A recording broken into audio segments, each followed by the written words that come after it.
Hi అండి, welcome back to ఎంఎంజెడ్ abaca ఛానల్కి.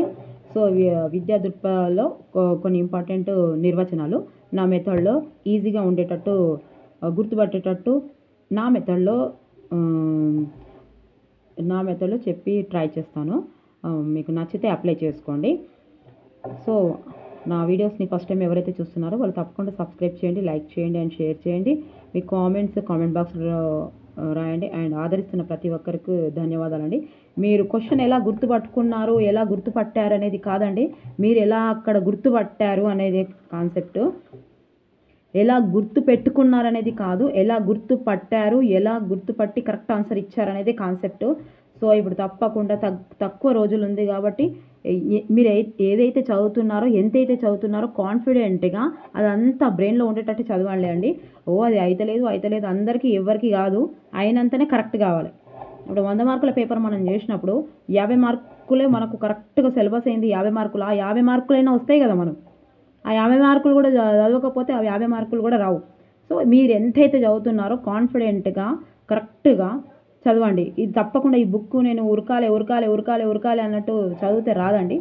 ఖచ్చితంగా చదివేది మాత్రం ఖచ్చితంగా చదివితే, ఎందుకంటే 4 ఆప్షన్స్లో మనకు 2 ఆప్షన్స్ తెలిసినా ఆన్సర్ పెట్టే అవకాశం ఉంది. తప్పకుండా టెన్షన్లో పెడితే మాత్రం, టెన్షన్లో చదివితే ఎవరి బుక్కులు ఎవరి పేజీలు ముందుకు పోతలేవు, ఏం చదవానో అర్థమవుతలేదు. ఇది చదువుకుంటే 10 మార్కులే కదా, అది చదువుకుంటే 10 మార్కులే కదా, ఈ కంటెంట్ ఎట్లయితుంది అని ఆలోచిస్తారు. అట్లా ఏం ఆలోచించకూరు. ఎంతైతే అంత చదువురి నీట్గా. మళ్ళీ రివిజన్ అవుతుందా కాదా అనే విషయం పక్కకు పెట్టి చదువుకునేటప్పుడే మంచిగా నీట్గా చదవండి. ఎంతైతే అంత చదవండి. ఎందుకంటే మనకి ఇచ్చే ఆప్షన్లు 4 ఉంటాయి కాబట్టి ఒక ఆప్షన్ కరెక్ట్ అని తెలిస్తే మనం అదే ఆన్సర్ పెట్టగలుగుతాం. నిజంగా అండి. ఎందుకంటే ఇప్పుడు చాలామంది నాకు ఫోన్ చేసి ఏం చెప్తున్నారు అంటే అసలు ఎట్లా చదవాలనిపిస్తలేదు, ఏ బుక్ ముట్టాలనిపిస్తలేదు. ప్రతి ఒక్కరు ఎందుకు వాళ్ళు ఆలోచిస్తున్నారంటే తక్కువ ఉన్నది కదా, నేను ఏం చదవాలి, ఏం చదవద్దు, ఇదే చదవాలి. చదివిందే కరెక్ట్గా చదవాలి, వచ్చినంతనే చదవాలి. మొత్తం కంప్లీట్ కావాలంటే ఆ చదివేది మాత్రం కరెక్ట్గా చదవాలి. చదివేది క్లారిటీగా ఉంటేనే మనము ఆన్సర్ క్లారిటీగా పెట్టగలుగుతాం. పేపర్ హార్డ్ వచ్చిందనుకోండి, 40 మార్కులు వచ్చిన వాళ్ళకి జాబ్ వచ్చిందనుకోండి, అందులో మనం ఉంటాం కదా. పేపర్ ఈజీగా వస్తే 100 మార్కు, పేపర్ ఈజీగా వస్తే 80 మార్కులది కదా. 80 మార్కులు 40 మార్కులకు రావచ్చు జాబు, 30 మార్కులకు రావచ్చు. ఎక్కడ కట్ ఆఫ్ అవుతుందో మనకు తెలియదు కదా, పేపర్ని బట్టి ఉంటుంది కదా. సో మరి రాదని ఎందుకు అనుకుంటాం మనం? అస్సలు అనుకోవద్దండి. దాని గురించి అసలు వరి కావద్దు. చదివేదంతా కూల్గా చదవండి. టెన్షన్ పెట్టుకుంటే ఉన్నది కూడా చదవలేకపోతాం. అండ్ మనకి ఇంతకుముందు ప్రీవియస్ ఉన్న నాలెడ్జ్ కూడా ఈ ఆగానికి పోతుంది. ఆగమాగం కావద్దు. దయచేసి కరెక్ట్గా ఇలా 1 to 10th బుక్స్ ఉన్నాయా, బుక్స్ చదవాలి. 1 to 10th బుక్స్ చదవండి. ఇంటర్ బుక్స్ చదవండి. సాహిత్యం ఉన్న వాళ్ళు సాహిత్యం ఎంతవరకు చదవాలని పెట్టండి. సిలబస్ తెచ్చుకున్నారు కదా, ఆ సిలబస్ని చూసి చేసుకోండి. ఆ సిలబస్లో ఏ టాపిక్ ఉందో అదే టాపిక్ కంప్లీట్ చేయాలి. మొత్తం అయితే చదువుతాం, లేకపోతే ఏం చేస్తామండి? ప్రాణం కంటే ఎక్కువ ఏం కాదు కదా. సో దయచేసి అందరు కోఆపరేట్ చేసుకోండి. మీరు మీకే పోటీ. ఇప్పుడు ఏం లేదు, టైం స్పెండ్ చేసుడు కావాలి. ఒకటి టెన్షన్ మదిలో నుంచి మన టెన్షన్ మొత్తం తీసేయాలి. అందరు ఇదే టెన్షన్లో ఉన్నారు కాబట్టి ఇప్పుడు బుక్కులు మరలేసుకుంటూ పోవుడు కాదు. మనం ఎంత చదివాము, ఎంత అవగాహన వచ్చింది, ఎంత ప్రాక్టీస్ చేస్తున్నాము, ఎంతవరకు కరెక్ట్ ఉన్నాము అనేది కాన్సెప్ట్. మనకు ఎంతవరకు కాన్సెప్ట్ ఎంతవరకు కావాలనేది, అంటే చదివేది ఖచ్చితంగా మనకి ఇప్పుడు క్వశ్చన్స్ ఏ విధంగా ఇస్తాడు, పోయిన ఎగ్జామ్స్ లాగా ఇస్తాడా, లేదు అంటే ఎలా ఇస్తాడో అనే విషయం మనకు తెలియదు కాబట్టి, టీఎస్పీఎస్సీ అది వేరే ఇది వేరే కాబట్టి ఎలా ఇస్తాడో ఎవ్వరు ఊహించలేరు. మళ్ళీ ఒక ఎగ్జామ్ వస్తేనే, అది రాస్తేనే మనకు తెలుస్తుంది. దయచేసి మీరందరూ చాలామంది కామెంట్స్లలో కూడా రాస్తున్నారు ఎలా చదవాలి, ఎలా చదవద్దు. హ్యాపీగా 14 గంటలు కాకపోతే 10 గంటలైనా చదవండి, కానీ చదివింది కరెక్ట్గా చదవండి, క్లారిటీగా చదవండి. అక్కడ ఆన్సర్ గుర్తుపట్టే విధంగా చదవండి. ఇప్పుడు బుక్కులు కావాలంటే 15 మనకు తెలుసు. ఇప్పుడు ఎన్ని సంవత్సరాల నుంచి చూస్తున్నాము. ఇప్పుడు 15 రోజులు అలా డిసప్పాయింట్ కావాల్సిన అవసరం లేదు. రోజు 14 గంటలు అంటే ఒక ఫామ్లోకి రాండి. అది సిలబస్ తీసుకొని చెప్పాను కదా, సిలబస్ లేకపోతే వేస్ట్ అని. సిలబస్లో ఒక్కొక్క టాపిక్ కంప్లీట్ చేయండి. ఏం చేయలేం కదా 15 రోజులలో అని. అలానే టెన్షన్ తీసుకోవద్దు. తప్పకుండా 15 రోజులలో ఎంత సిలబస్ అయితే అంత సిలబస్ తీసుకోండి. ఒక్కొక్కరికి అయితే ఆగస్టులో ఉన్నది ఎగ్జాము. ఈ 18 వాళ్ళకు ఆగస్టులో ఉన్న వాళ్ళకి ఎంత డిఫరెంట్ ఉంది చూడండి. 10 రోజులు వచ్చింది ఒక్కొక్క బుక్ రివిజన్ చేయడానికి, చాలా టైం దొరికింది. ఇక వాళ్ళ అదృష్టవంతులే. అప్పుడు ఆ డిస్టిక్ వాళ్ళకు, ఆ షిఫ్టింగ్ ఉన్న వాళ్ళకు దయచేసి ఎవ్వరు టెన్షన్లోకి రావద్దు. ఏవి నచ్చితే లైక్ చేయండి. స్పీచ్ నాది. సో టెన్షన్ తీసుకోవద్దు. దీని కాన్సెప్ట్ ఏంటంటే టెన్షన్ తీసుకుంటే మనం చదివేది మనకు బ్రెయిన్లోకి ఎక్కదు అన్నట్టు. నీట్గా 1 to 10th నాకు బుక్స్ అయిపోయినాయా, ఇంటర్ బుక్స్ అయిపోయినాయా, తర్వాత ఇప్పుడు ఏం కావాలి, అట్లా అట్లా పోదాం బుక్స్ అట్లా రిపేర్ చేసుకుని అట్లా పోదాము. అయ్యో ఇది పెట్టాలి, ఇది పోయింది, అది పెట్టాలి, అది పోయిందని. మార్క్స్ ఎక్కువ దేనికి ఉన్నాయో ఫస్ట్ దానికి ప్రిఫరెన్స్ ఇద్దాం, దానికి ఎక్కువ గంటలు ప్రిఫరెన్స్ ఇద్దాం. ఇప్పుడు గంటలు కావాలి మనకు, కూర్చునే ఓపిక కావాలి, గంటలు కావాలి, అంతే. టెన్షన్ వద్దు, గంటలు కావాలి, టెన్షన్ వద్దు. సరే, ముందుగా ఇదిగోండి, మోక్ష సాధన విద్య. మోక్ష సాధననే విద్య అని ఎవరు చెప్పారు? ఉపనిషత్తులు చెప్పినాయి. ఏమని చెప్పినాయి? మోక్ష సాధన విద్య, మోక్షం. సో దీన్ని ఎట్లా గుర్తుపెట్టుకుంటారు మరి? మోక్షం సాధిస్తేనే కదా ఉపశమనం దొరుకుతుంది మనకు. మోక్షం సాధిస్తేనే ఉపశమనం దొరుకుతుంది, అంతే. మోక్షం సాధిస్తే ఉపశమనం దొరుకుతుంది, ఉపశమనం. మోక్షం ఉపశమనం అంతే. మోక్ష సాధననే విద్య. ఎంత ఈజీగా చూసిరా? ఉపశమనం దొరుకుతుంది కదా, మనకు మోక్షం దొరికితే అంతే. 2-3 సార్లు చెప్తున్నాను, బోర్ వస్తుందా? అయినా మీకు గుర్తుంటుందండి, గుర్తుంటుంది. అప్పుడు గుర్తుపడతారు, గుర్తు లేకుండా గుర్తుపడతారు. ఆత్మ సాక్షాత్కారమే విద్య అని చెప్పింది ఎవరు? శంకరాచార్యులు. ఇక మన ఆత్మసాక్షికి తెలుసు కదా, ఆత్మసాక్షి ఎవరికి తెలుస్తుంది? నాకు తెలుస్తుంది, దాని తర్వాత దేవుడు తెలుస్తుంది. నాకు తెలుస్తుంది, దేవుడు తెలుస్తుంది. ఆత్మసాక్షి గురించి ఎవరికి తెలుస్తుంది? ఎవరికి తెలియదు. మరి ఎవరికి తెలుస్తుంది? మరి శంకరుని దేవుడని మొక్కేటోళ్ళు అందరూ ఏం చేయాలి? ఇప్పుడు శంకరునికి తెలుస్తుంది. ఆత్మ సాక్షాత్కారమే విద్య. ఆత్మసాక్షి, మనకున్న ఆత్మసాక్షులు ఎవరికి తెలుస్తాయి? ఎవరికి తెలియదు ఈ ప్రపంచంలో, దేవుడికి తప్ప. ఇట్లా శంకరునికి తెలుస్తుంది అని గుర్తుపెట్టుకోరు. శంకరాచార్యుడు శంకరునికి తెలుస్తుంది అని గుర్తుపెట్టుకోరి, శంకరునికి తెలుస్తుంది. ఆత్మ సాక్షాత్కారమే విద్య అన్నది శంకరునికి తెలుస్తుంది కాబట్టి శంకరాచార్యులు. శీల నిర్మాణమే విద్య అని చెప్పింది దయానంద సరస్వతి. శీల నిర్మాణమే విద్య. శీల అన్నాడు ఇక్కడ. ఇంకో నిర్వచనం కూడా ఉంది, శీలవంతుడు అని. శీలవంతుడు అంటే యజ్ఞవల్కుడు అని గుర్తుపెట్టుకున్నాను నేను చదువుకునేటప్పుడు. శీలవంతుడు అంటే యజ్ఞవల్కుడు. ఇక్కడ శీల అనే ఉంది. శీల అమ్మాయి, ఈమె ఎవరు? అమ్మాయి. శీల ఎవరు? అమ్మాయి. శీల నిర్మాణమే విద్య. ఈమె ఎవరు? దయానంద సరస్వతి. ఇంకో సరస్వతి కూడా అమ్మాయే. 2 గుర్తుపెట్టుకోవచ్చు మీరు. దయాశీలి. శీల నిర్మాణమే విద్య అనేది దయానంద సరస్వతి. దయాశీలి లేదంటే సరస్వతిని గుర్తుపెట్టుకోరు. దయానంద సరస్వతి ఏం చెప్పింది? శీల గురించి చెప్పారు. ఈమె అమ్మాయే. దయానంద పక్కకున్నది అమ్మాయే. ఈయన చెప్పింది కూడా అమ్మాయి నిర్మాణం గురించి చెప్తుండే. శీల నిర్మాణమే విద్య. ఏమన్నారు? దయానంద సరస్వతి చెప్పారు. దయాశీలి లేకపోతే సరస్వతి అనగానే శీల గుర్తుకు రావాలి. అర్థమైందా? తర్వాత దుఃఖాన్ని మేడం ఇన్నిసార్లు చెప్పకండి అని అనకండి. 2-3 సార్లు చెప్తే మీకు ఇప్పుడు వినడానికి ఇబ్బందిగా ఉండొచ్చు, బట్ గుర్తుపట్టే అవకాశం ఉంటుందండి. అరే నిజంగా అప్పుడు అది అని. ఇదే వీడియో మీరు 2-3 సార్లు ఎక్కడైనా జర్నీలో వెళ్ళినప్పుడైనా, ఎక్కడికైనా వెళ్ళినప్పుడైనా, అన్నం తినేటప్పుడైనా, అది ఏమంటారు మనం పొయ్యి రూమ్లో బాసనలో బోల్లో ఏమో దోముతాం కదా, ఇక అవి దోమేటప్పుడు ఇవి పెట్టుకొని విన్నా కూడా ఇవే అని కదా, ఏ వీడియోస్ అయినా సరే వింటే ఖచ్చితంగా టైం వేస్ట్ చేయొద్దు కదా. చదువుకునేటప్పుడు చదువుతున్నాం. ఇప్పుడు పొయ్యి రూమ్లో పని చేయకపోతే ఎవరు చేస్తారు? మరి చేయాలి కదా. చేసేటప్పుడు ఈ వీడియోలు పెట్టుకోవాలి. దుఃఖాన్ని నివారించడమే విద్య. ఇక అందరు తెలుసు ఇక దుఃఖం. ఈయన ఏం చెప్పారు? ఇక మంచిగా చెట్టు కింద కూర్చొని ఇక అందరు దుఃఖమయం ఉన్నారు. ప్రపంచం మొత్తం దుఃఖమయం ఉన్నది. ఇక అవన్నీ పోవాలంటే కోరికలను చంపుకోవాలని చెప్పి బౌద్ధ మతం కోరికలను చంపుకోవాలని చెప్పారు కదా. సో ఆర్య సత్యాలు, బౌద్ధ మతమి ఆర్య సత్యాలు ఏమన్నాయి? ప్రపంచం మొత్తం దుఃఖమయం అని చెప్పింది. బౌద్ధ మతమే చెప్పింది దుఃఖాన్ని నివారించడమే విద్య.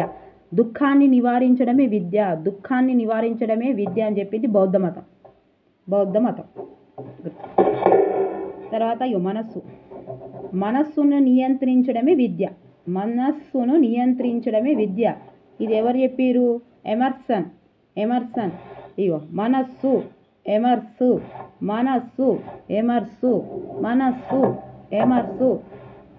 నవ్వొస్తుందా? అయినా ప్రాబ్లం లేదు, 1 మార్క్ వస్తుంది ఇప్పుడు ఇళ్ళకి వెళ్ళి. ఇప్పుడు మీరు 10 నిమిషాలు అవుతుందో, ఇది 20 నిమిషాలు అవుతుందో, కానీ ఒక మార్కు ఖచ్చితంగా ఇందులో నుంచి వస్తుంది. మనస్సు, ఎమర్సస్ మనస్సు. తప్పుని తరిమి సత్యాన్ని అన్వేషించడం. ఇది వచ్చింది కదా, తప్పుని తరిమి సత్యాన్ని అన్వేషించడమే విద్య. ఎవరన్నారు? తప్పుని తరిమి సత్యాన్ని అన్వేషించడం అంటే ఏం చేయాలి? అన్వేషించాలంటే ఎట్లా అన్వేషించాలి? సీక్రెట్గా అన్వేషించాలి. దాని గురించి తెలుసుకోవాలి. సీక్రెట్ అంటే సోక్రటీస్, సత్యం సోక్రటీస్, అన్వేషించడం సీక్రెట్గా అన్వేషించడమే విద్య అని రాగానే సోక్రటీస్ అని పెట్టాలి. సోక్రటీస్ ఎందుకంటే సీక్రెట్గా అన్వేషించుతాం కాబట్టి. ఏదైనా సత్యాన్ని కానీ దేన్నైనా మనం అన్వేషించాలి అని అన్నప్పుడు సీక్రెట్గా అన్వేషించాలంటే సోక్రటీస్. తర్వాత ఈయన సోక్రటీస్ ఇంకోటి కూడా చెప్పిండు. ఇంకేం చెప్పిండంటే సమస్యల పరిష్కారమే జ్ఞానం అని చెప్పిండు. సమస్యల పరిష్కారానికి జ్ఞానం అవసరం. ఇవి సీక్రెట్గా అన్వేషించాలి, సీక్రెట్గా సమస్యలు పరిష్కరించుకోవాలి, సీక్రెట్గా అన్వేషించుకోవాలి. మన ఇంట్లో ఉన్న సమస్యలు సీక్రెట్గానే పరిష్కరించుకోవాలి. బయట అన్ని 10 మందికి చెప్పుకోవద్దు. ఎందుకంటే ఎప్పుడైతే మన చేతిలో నుంచి జారిపోతుందో అది ఆటోమేటిక్గా బయటపడుతుంది. ఎప్పటి వరకు బయటపడద్దు అని చెప్పుకున్నప్పుడు మన ఇంటి సమస్యలు గుట్టుగానే సీక్రెట్గానే పరిష్కరించుకోవాలి. అందరి ఇళ్ళల్లో సమస్యలు ఉంటాయి. ఆ సమస్యలను సీక్రెట్గా మనం పరిష్కరించుకోవాలి. హద్దులు దాటితేనే అవి బయటికి వెళ్ళాలి, అంతే. ఎప్పటి వరకైతే సీక్రెట్గా సమస్యలు పరిష్కరించబడతాయో ఆ కుటుంబానికి ఉన్నంత విలువ సమాజంలో ఎవ్వరికీ ఉండదు. సమస్యలు ప్రతి ఒక్కరికి ఉంటాయి. ఇప్పుడు జీవించే పద్ధతి అదే అండి. ఇక మీరేమో ఫ్యామిలీకి పోయారు మేడం అని అనుకోకరి. నిజంగా ఇది కూడా ఒక ట్రిక్ చూడండి. మనం సమాజంలో 2 రకాలు. ఒకటి సమస్యలు ప్రతి ఒక్కరు పరిష్కరించుకుంటారు.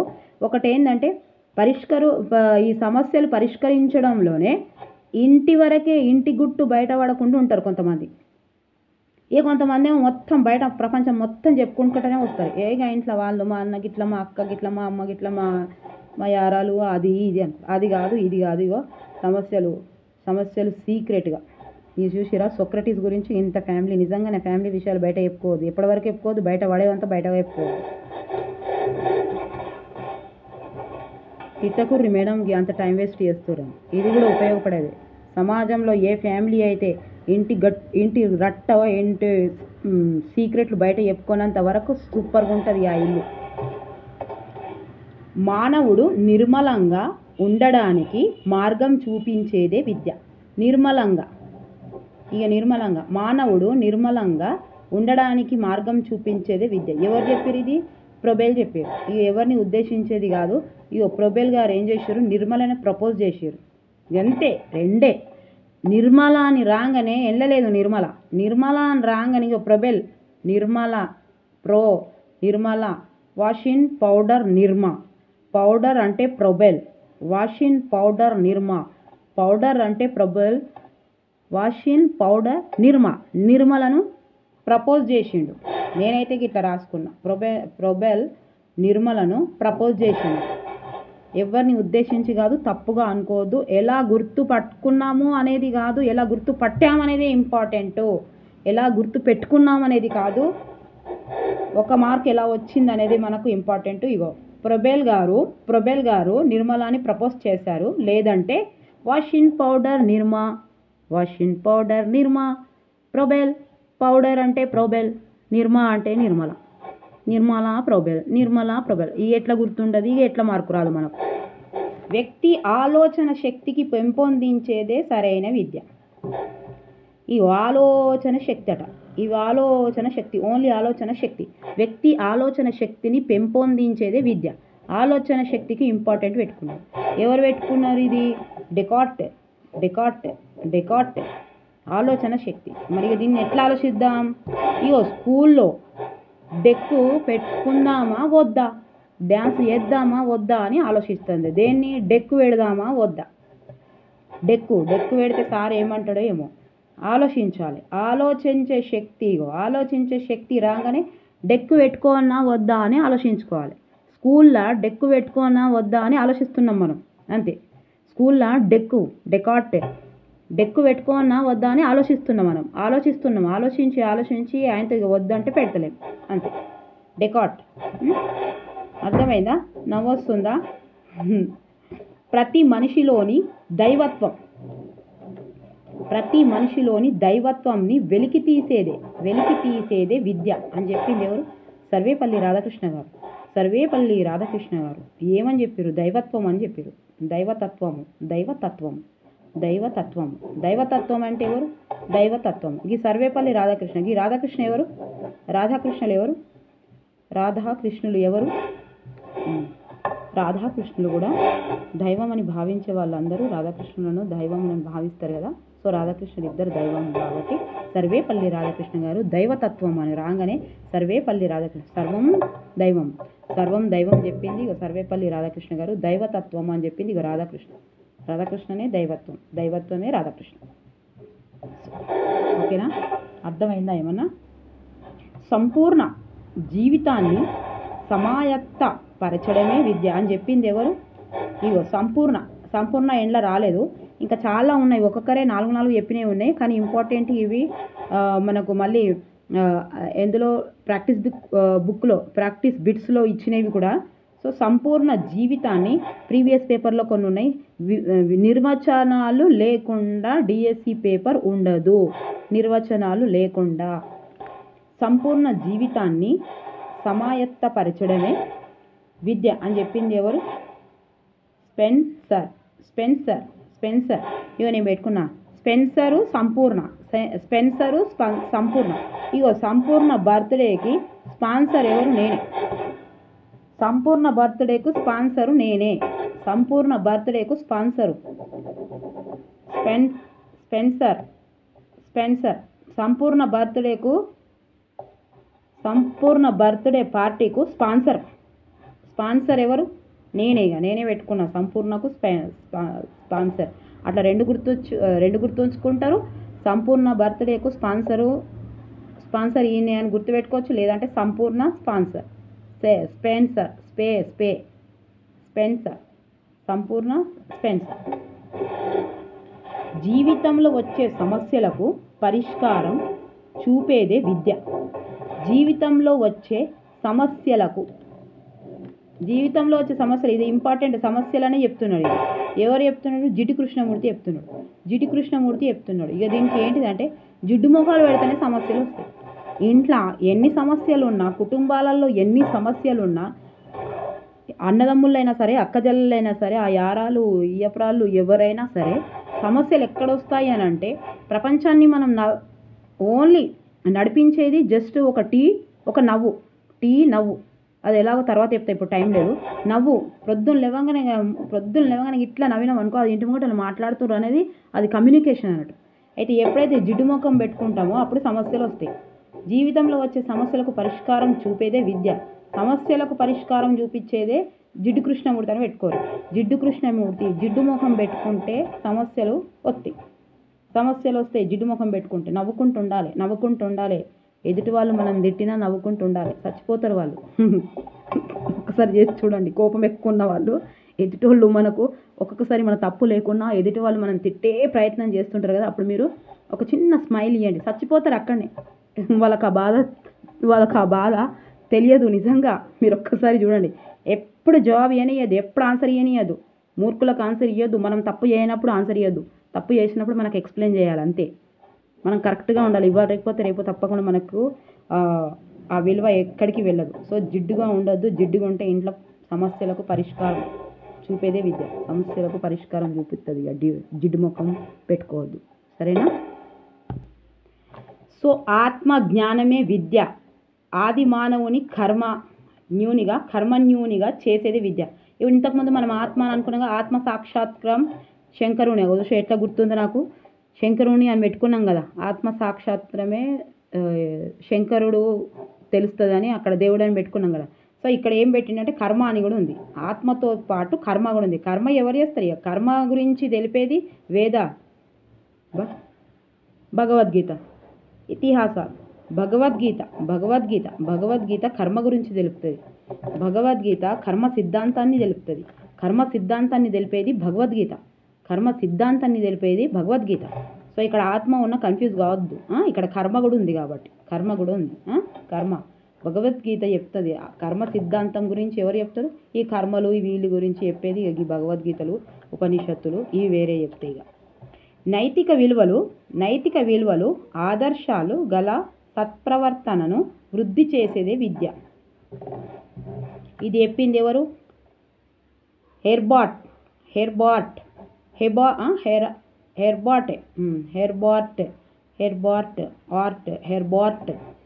నైతిక విలువలు ఆదర్శాలు గల సత్ప్రవర్తనను వృద్ధి చేసేది అంటే అభివృద్ధి చేసేది. ఇది ఇంపార్టెంట్. నైతిక విలువలు ఆదర్శాలు సత్ప్రవర్తన చేసేది హెర్బార్ట్. ఎట్లా గుర్తుపెట్టుకుంటారు?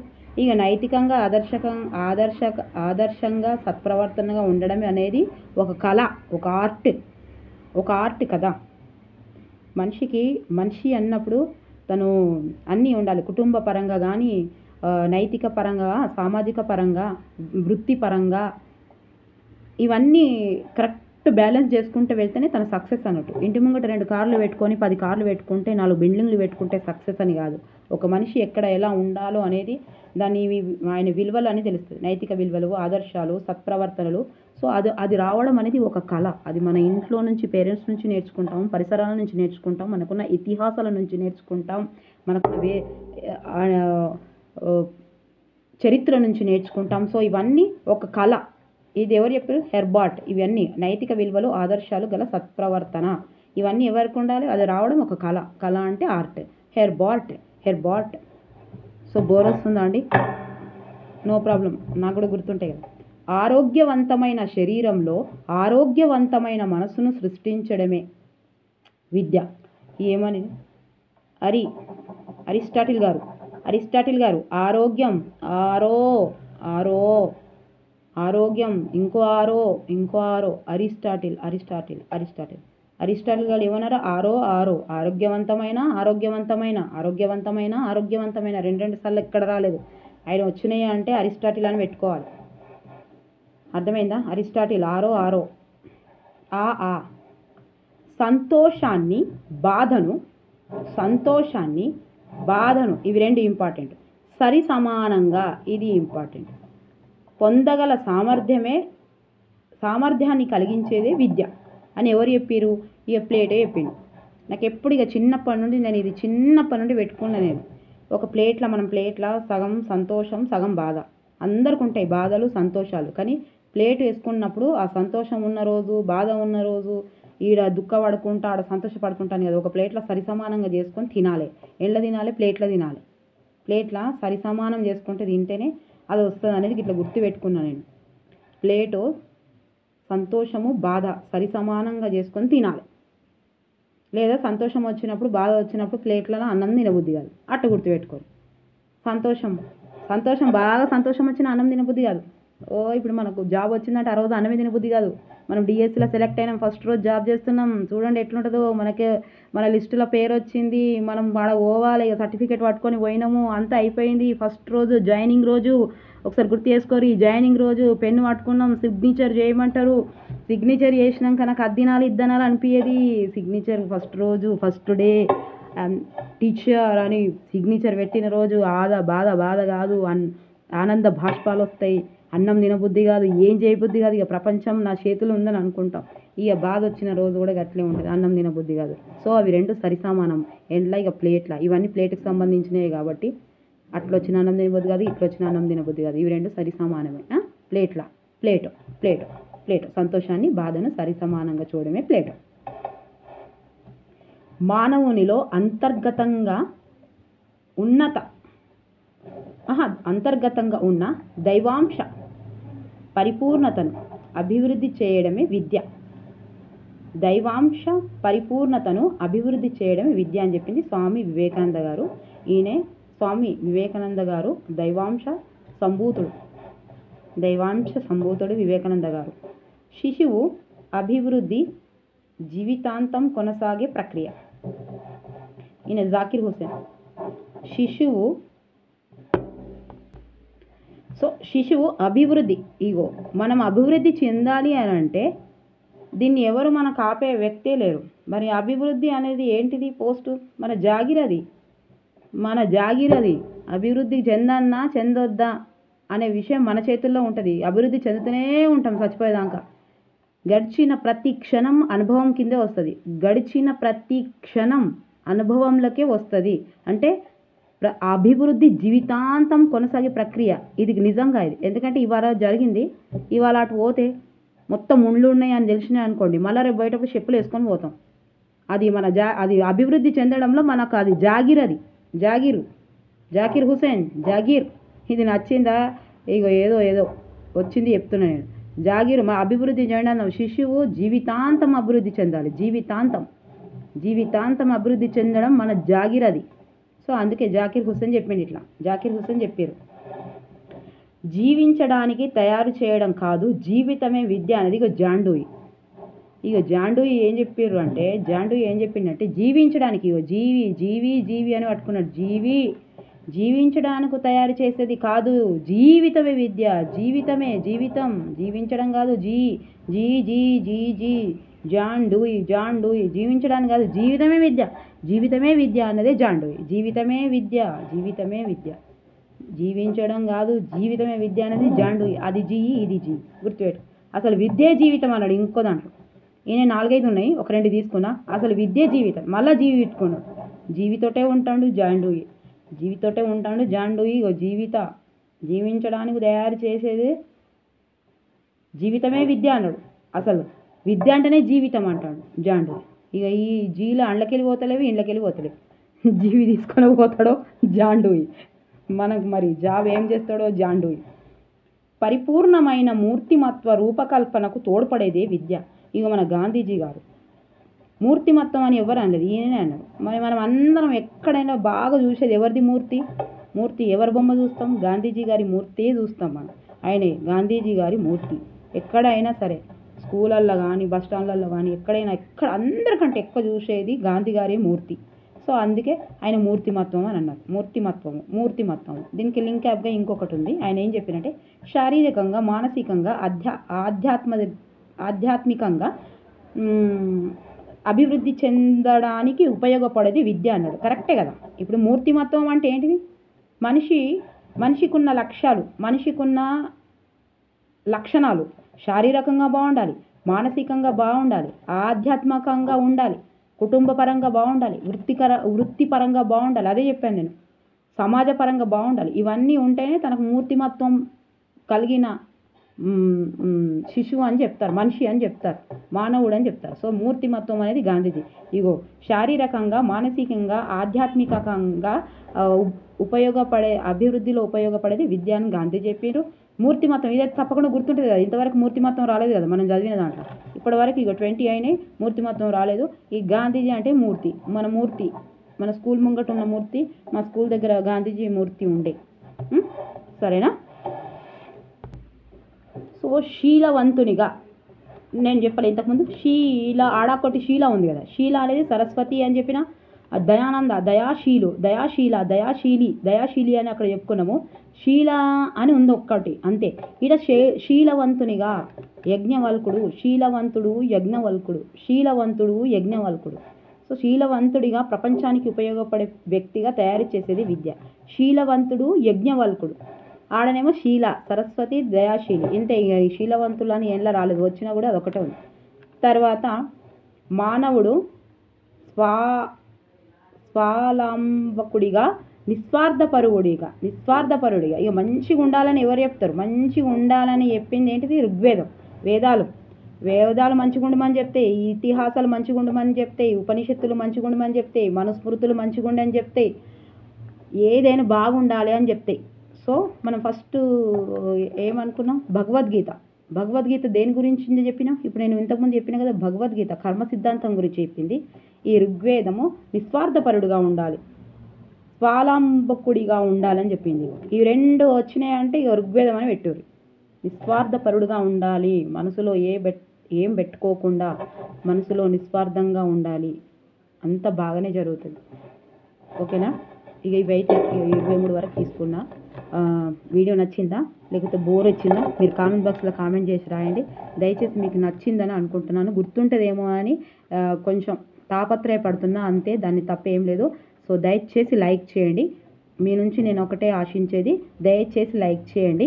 ఎందుకంటే మీకు నా వే ఎలా ఉన్నా సరే, నేను చెప్పే వే ఎలా ఉన్నా సరే మీకు రావాలనే మనసులో నేను పెట్టుకొని చెప్తున్నాను కాబట్టి దానికోసమైనా లైక్ చేయండి. దయచేసి నచ్చితే తప్పకుండా సబ్స్క్రైబ్ చేయండి, షేర్ చేయండి. ప్లీజ్ షేర్ చేయండి. తప్పకుండా సబ్స్క్రైబ్ చేయండి. కామెంట్ బాక్స్లో కామెంట్ చేసి రండి. పక్కకున్న బెల్ ఐకాన్ని నొక్కితే నేను ఇంకా తీస్తున్న నోటిఫికేషన్ మీ వరకు అందుతాయి. ఏం బాధపడద్దు. No tension. ఎప్పుడు టెన్షన్ తీసుకోవద్దు. ఉన్న ప్రీవియస్ నాలెడ్జ్ వెళ్ళిపోతుంది.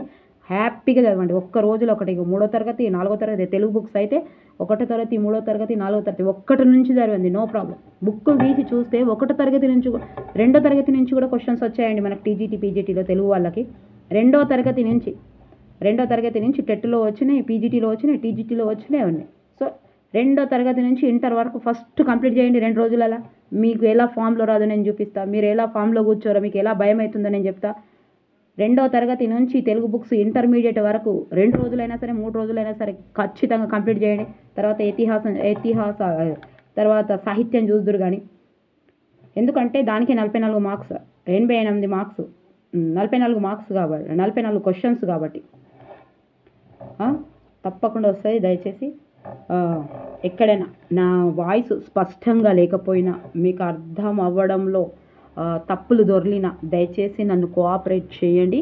చేస్తున్న ప్రతి ఒక్కరికి థ్యాంక్ యూ సో మచ్. మీకు బోర్ వచ్చిందా నేను ఏం చేయలేను, బోర్ వచ్చినా వినవలసిందే ఒక మార్క్ కోసం. Thank you for watching. Thank you so much.